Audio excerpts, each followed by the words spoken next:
Қауымдастықтарымыздың өркендеуі біздің қолымызда, және біз бірлесіп күш салу арқылы әлемді жақсы жаққа өзгерте аламыз. Бүгін біз жергілікті бастамашыл топтардың күшімен 41 шағын жобаны іске асырған қоғамдық кеңістіктер жобасының жетістіктері туралы баяндаймыз.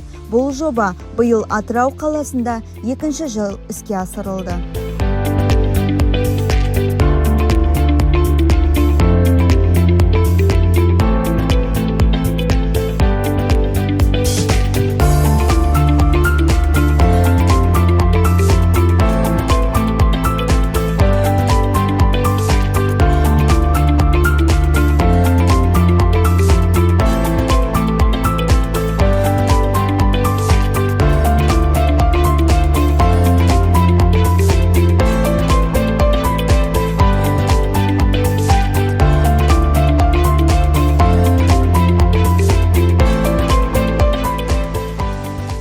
Күні Атыраудағы Евразия орталық Азия қоғамдық қорының атқарып жатқан жұмысы өте маңызды әрі пайдалы. And we're here to launch this beautiful playground facility as part of our community investment program. It's called Public Spaces.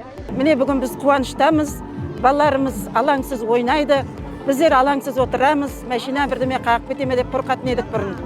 Біз осы ойын алаңына күнде келеміз, кейде өзіміз осы достарымызбен келеміз, кейде сіңілдерімізді алып келеміз. Спорт алаңы бізге ойын алаңы өте жақсы болып жатыр. Кешке балдар бір-бірімен ұйымшыл болып, ойнап, бір-бірімен танысып, жаттығулармен айналысып, осы жерде бір жақсы чемпион балаларымыз тәрбиеленеді деген үміттеміз.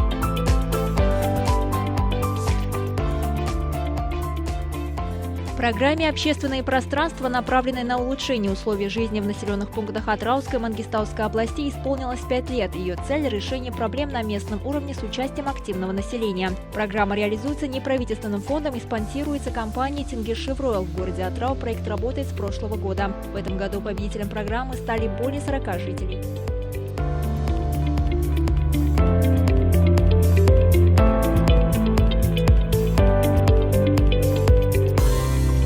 Балалар ойын алаңы 18 жоба, футбол алаңы 11 жоба, воркаут алаңдары 7 жоба, көше жарығы 1 жоба, саябақтар 2 жоба, волейбол алаңы 1 жоба. Бүгінгі күні осындай керемет алаң салдық, өзім қуаныштымын. Қазір осындай үлкен кен поляда ойнаймыз. Мен өзім тобыма үлкен алғысымды айтқым келеді. Маған сеніп қолдағандары үшін. Бұл алаңға 5 көшенің балдары толықтай келіп күнде ойнап жүр.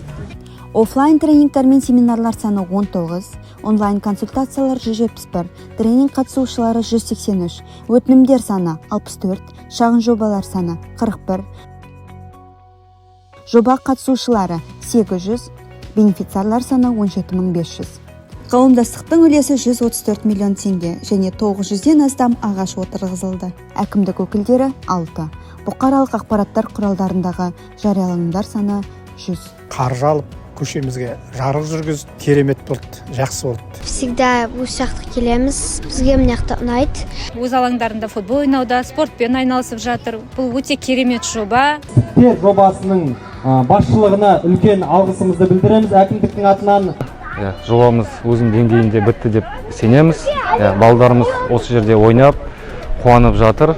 Баршаңызға алғысымызды білдіреміз. Жоба Орталық Азияның Еуразия қоры бастамасымен, Тенгизшевройл жауапкершілігі шектеулі серіктестігінің қаржылай қолдауымен, ауыл тұрғындарының өмір сүру сапасын жақсарту үшін жергілікті үкімет пен бизнес өкілдерімен бірлесе отырып, жергілікті белсенділер мен тұрғындарды қоғамдық инфрақұрылымды жетілдіру үрдісіне жұмылдыру, әрбір тұрғынның өз қаласы мен ауылының дамуына, гүлденуіне жауапты екендігін және оған бірлесіп күш салу арқылы қол жеткізуге болатындығын түсіндіру мақсатында басталды.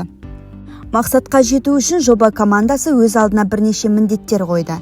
Жергілікті халықтың назарын өз қауымдастықтарындағы проблемаларды шешуге аудару, халықты жобаларды әзірлеу мен жобалауға үйрету, жергілікті биліктің қолдауымен белсенді азаматтар мен инфрақұрылымды жақсарту бойынша жобаларды іске асыру. Көтерілген мәселелерді шешу үшін және қауымдастық белсенділер мен тұрғындарды ынталандыру үшін белгілі бір білім, жаңа дағдылар, инновациялық тәсілдер мен нақты механизмдер қажет. Еуразия қоры жоба аясында әр елді мекенде қауымдастықты жұмылдыру семинар тренингтарын өткізді. Тренингтің мақсаты жергілікті тұрғындардың назарын өз қауымдастықтарындағы проблемаларға аудару және осы проблемаларды өз күштерімен шешу мүмкіндіктерін талқылау болды. Нәтижесінде жоба идеясын жергілікті белсенділер де, жергілікті әкімдік өкілдері де түсініп, толығымен қолдау танытты. Ағымдағы жылдың маусым айында қоғамдық кеңістіктер бағдарламасы 5 жылдық мерейтойын атап өтті. Атырау қаласында өткен Кюкафест фестиваліне 130-дан астам тұрғын қатысты. Іс-шара қонақтары ең үздік жасөспірімдер мен балалар топтарының би қойылымдарын, вокалды орындаулар мен ең кішкентай келушілерге арналған аниматорлардың бағдарламасымен жалғасты. Сөз соңында шағын жобаларға қатысушылардың және барлық тұрғындардың атынан біз Теңізшевройл компаниясына әлеуметтік жобаларды қолдағаны үшін жергілікті белсенділердің керемет идеяларын іске асырудағы түсіністік пен сенім танытып және қаржылық қолдау үшін алғыс айтамыз. Теңізшевройл жауапкершілігі шектеулі серіктестігіне ары қарай өсіп өркендеп, жаңа табыстар мен жетістіктерге жете беруді тілейміз.